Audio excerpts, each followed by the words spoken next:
Le Biarritz Olympique recevait le Sporting Club albigeois au stade Aguilera pour cette troisième journée de Pro D2. Ce sont les Biarros qui rentraient le mieux dans la partie et mettaient les albigeois à la faute. Yohan Le Bourris ouvre le score à la 7e minute pour le BO. Dans un match sans grande envolée, il faut attendre la 20e minute pour voir le premier essai du match. André Hour passe au large pour Javier Alvarez. Le centre tarnais perd la balle mais Baptiste Bonnet poursuit au pied. Laurent Magnaval, le demi-mêlée du BO, échappe à son tour le ballon. Mais Afoussipa, Tomé Oppo a bien suivi et aplati dans l'embut. André Hour transforme pour les jaunes et noirs. Albi ne domine pas le match mais est réaliste dans cette première mi-temps. Biarritz, supérieur en mêlée, revient au score grâce à la botte de Yohan Le Bourris, auteur d'un 3/3 dans ce match. Le match est haché et M. Ramos, l'arbitre de la rencontre, doit intervenir à plusieurs reprises pour calmer les joueurs. Jean Souza pour Biarritz et César Damiani pour Albi écopent tous les deux d'un carton jaune. Courageux en défense, les Albigeois commettent trop de fautes en mêlée et Le Bourris rajoute 3 points pour les rouges et blancs. Ce seront les derniers points du BO dans cette partie. À 9-7 pour Biarritz, qui est dans l'obligation de remporter cette rencontre, le match est toujours aussi tendu.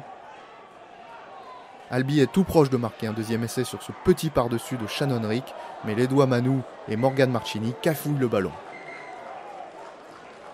Biarritz assoit sa domination en mêlée et éprouve le pack tarnais. Ce sera le point fort des Biarros dans ce match.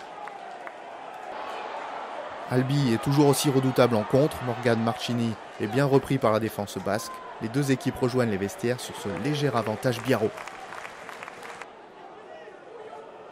En deuxième mi-temps, les Biarros sont repartis avec les mêmes intentions de jeu, mais ils balbutient leur rugby offensif à l'image de 7 en avant de Paul Quetlan.